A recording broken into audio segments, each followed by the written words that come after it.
Yeah, thank you for the honor of speaking in front of you tonight. I'm going to start with a joke. I need a little help, and I think you guys will know what to do. Knock, knock. Who's there? Excellent. Chemo brain.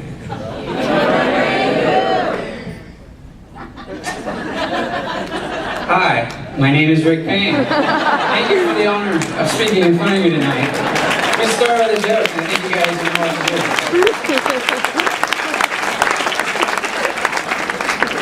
Knock, knock. Chemo brain. Uh-oh, I lost my spot. I'm going to have to start over. Thank you for the honor of speaking in front of you tonight. I'm going to start with a joke. Your participation has been fantastic. Thank you. Last time, I swear. Knock, knock. Who is there? Chemo brain.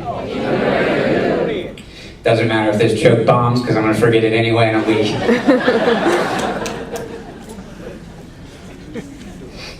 I'm going to talk about who I am a little bit. I'm a Cincinnati boy. I graduated from Madeira High School in 1998. That's 31 years old, in case you're doing the math. I graduated from Ohio State University, and yes, I bleed. Yeah, go Bucks. I bleed scarlet and gray, unless my platelets are low. In that case, I just bleed. I play guitar. In my previous non-leukemic life, I was a professional software engineer.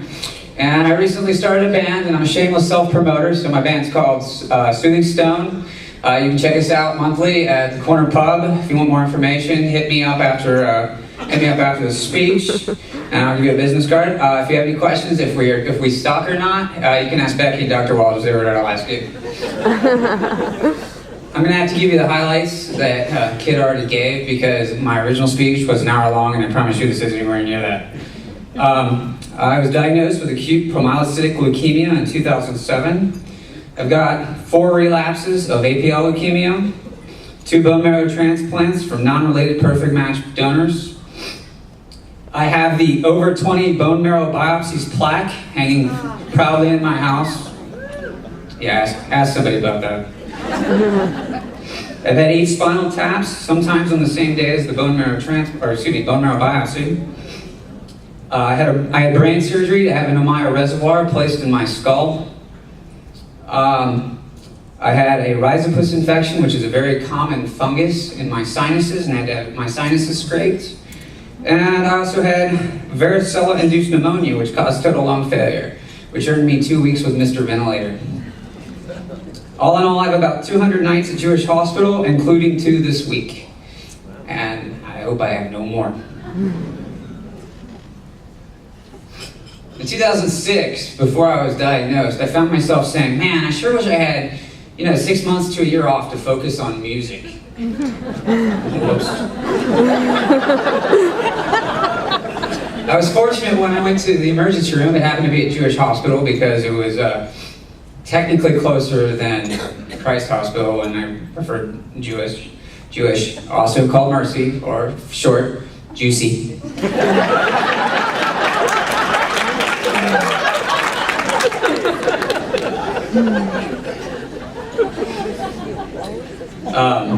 I was fortunate that my emergency room doctor was a leukemia survivor.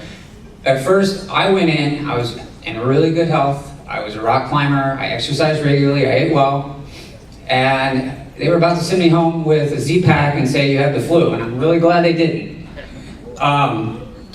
My emergency room nurse, after checking my platelet level, which was 11 or 11,000 something per something, I don't know what that means, but she came in and said, it's not good. You either have AIDS or leukemia. I said, well, which one's better? Well, some forms of leukemia are curable, and I went, go leukemia! True story. It was pretty cool. They knew I had leukemia by 9 a.m. the next morning when I met Dr. Essel for the first time. He came into my room and said, he may have said something before, but all I remember is he goes, you have leukemia. To which I replied, how do you know? I had no idea who I was talking to at the time. Whoops. truth is, I wasn't really that excited to have leukemia. I had a good job, I had a lot of friends, and I had a good life. And I was really scared. And to give you an idea of where I was at the time, I didn't understand, because I didn't even know what leukemia was going in. But Dr. Esselville, I do remember, did this like the first week of my treatment. He said, here's where most people are. Here's where most people come in with APL leukemia. Here's where you are. Oh, crap.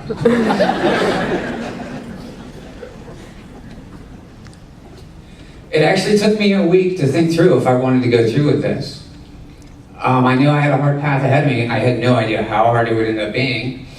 I was thinking, this is just a small speed bump. I'll get back on my feet 6 months. It'll be like it never happened. I don't have to tell anybody. No big deal. And after a month, they got me into remission number 1. And I had to go back to work right away to keep my health insurance. But in order to help me do this, OHC set me up so that I could do self-administered chemo at home, so that I would get in the required amount of hours per work and I could keep my health insurance. And I guess I was a guinea pig for people like Sarah Hodges, who did it after me. And one of my tests involved 9 holes of Frisbee golf, and I shot about 1 or 2 over par while receiving chemo. That's just the kind of guy I am. So I went back to work in June of 2008, and, I went back to work in about June 2007. In about June 2008, I started to feel not so healthy again, and I relapsed for the first time. They put me back on self-administered chemo, and after that didn't seem to work, I realized I might have some blinders on, those things horses wear so they can't see behind you. I'd been really naive about the whole leukemia process. My first treatment, I didn't require a bone marrow transplant, so I kind of thought I got off light, so I kind of felt like, I didn't really have leukemia, because you always hear about people having bone marrow transplants. And it really started to sink in when my friend Pat Weber, backstage at a Poison concert, said, "You're fighting for your life, aren't you?" And that was honestly the first time I really realized that, oh crap, I am fighting for my life. They got me into remission around August 2008. And since I'd relapsed, it was pretty obvious that I was going to need my first transplant. I got my first transplant in November of 2008 from a male donor from somewhere in Europe, which I thought was kind of exotic. And my blood type changed for the first time from B negative to A positive.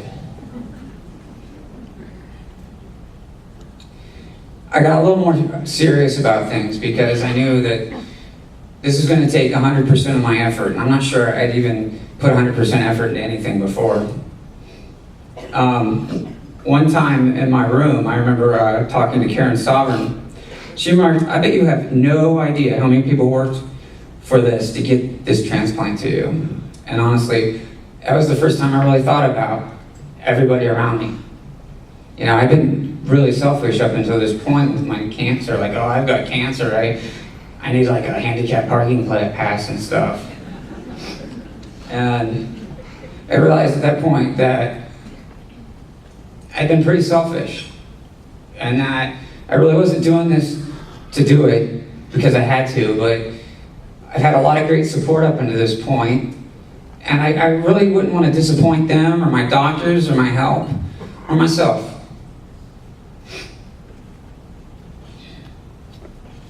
I got through that. Unfortunately, about May 2009, relapse number 3 came along. It was 6 months after my transplant, and this is when the blinders came off.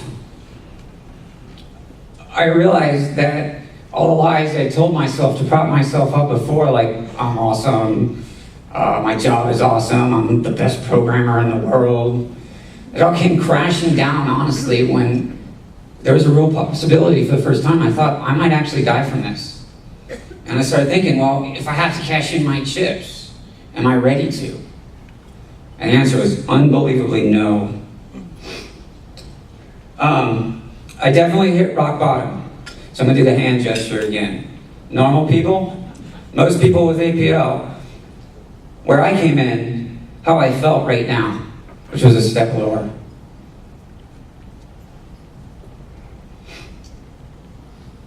Two weeks into them trying to get me into remission before my second transplant, Sharon came into my room and she said, we're afraid you have quit. And I didn't have the courage to tell her that I had actually quit, because I put the blinders back on. And I just didn't want to tell anybody because I thought it was selfish to quit. I replied to her immediately, without even thinking, expletive, no, I haven't quit. And I don't know, I didn't think about it, it just happened immediately. But what I know now is that when you hit true rock bottom, your survival instincts do kick in. And this was something that felt innate to me. And from this point on, it started to carry me, and then I picked myself back up, and I kept going. And to get me back into remission, Lynn Sontag coined a phrase I like to use, they nuked you. Another quote that has helped me a lot is on when I was checking out a Jewish hospital after they got me in remission. Becky said to me, only control the things you can control and don't worry about anything else. And since that day, that has been my mantra. Because there's a lot of things that I can control. I can control how I eat, exercise, take my pills, jump how high Dr. Essel tells me to jump.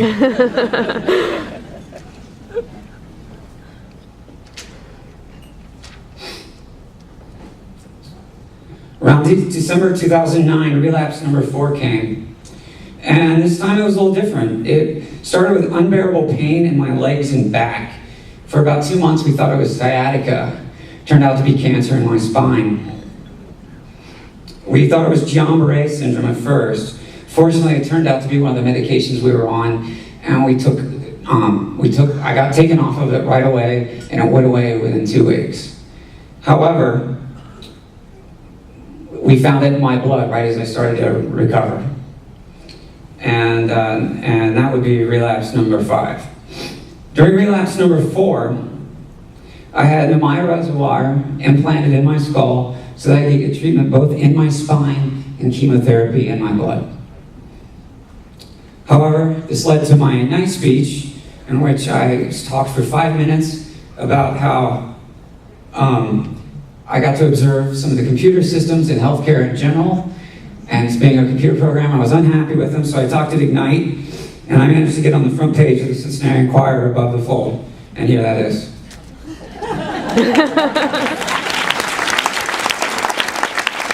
I estimate that I got about 100 donors registered from that speech.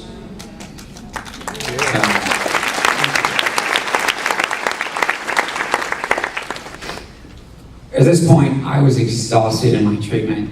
I had relapsed for the 5th time.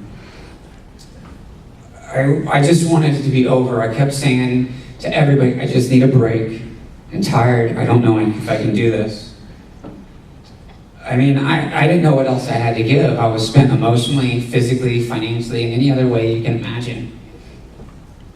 I cried on my mom's shoulder when I found out I had to have a second transplant, because I was scared. However, while I was crying on my mom's shoulder, I heard a heated discussion, borderline argument in the hallway, and I think I heard, I can't confirm this, I think I heard Dr. Essel say in a very, very firm voice, he can do this. He just needs a little help. And that was all I needed to hear. I thought, if Dr. Essel says I can do this, I think we've been pretty successful this far. I think I can. And from that point forward, I was ready to kick some butt and chew bubblegum. If anybody knows what that's from, hit me up. So I had my second transplant of June 2010 from a woman in her 40s with kids somewhere in the United States. She had A negative blood type. That's the 3rd blood type I've had in my lifetime. And yes, I am the master of all things woman blood jokes. So I've probably heard it. Fortunately, this one was much easier than the first one. When I went in, I was in much better shape. Again, most people with leukemia, I was hovering somewhere in here. I trained for this. I got my mile time to under 8 minutes on the treadmill. I ate as healthy as I could and downloaded as many movies as I could to take with me.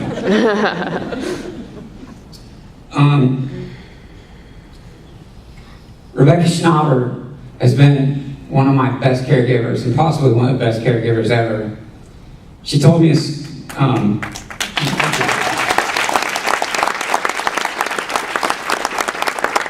this, I was in the hospital for 51 days, and on day 50, she had spent the night, every night with me on an air mattress on the floor, and I knew I was going home the next day. I said, honey, go home, sleep in our bed, be comfortable, I'll be home tomorrow, not a big deal. She looked at me and she said, honey, home is where you are. And I remember that. I'll remember that forever.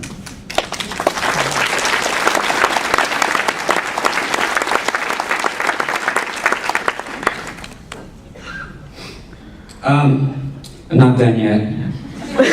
Yeah, right after your second transplant, I started feeling good again. I decided to take a trip to Grandma's house. And when I got home, I had somehow gotten rhizopus, again, commonly found mold. It's on bread, it's pretty much everywhere, in my sinuses, and they had to scrape that off. This was in August of 2010. As soon as I about healed from that, I got varicella-induced pneumonia.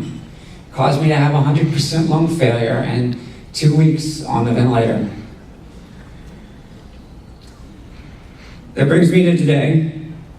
I think I'm still wearing the blinders a little bit, but they're definitely half off. And being naive probably contributed to saving my life. And honestly, I just want my life back. I want to go back to being normal. I love everybody here, and I love everybody that's helped me, and I love my support group, but I want to be normal again. I want to thank everyone, especially Rebecca Schnauber, Tom Weber, the Jewish Hospital team, the organizers tonight, and everybody for thanking you for listening to me and letting me speak tonight. And I'm going to do this to you one more time. Knock, knock. Chemo brain. Bet you thought I was going to forget my donors. No. I'd like to thank my 2 anonymous donors, because without you guys, I wouldn't be here. Thank you guys very much. Good night.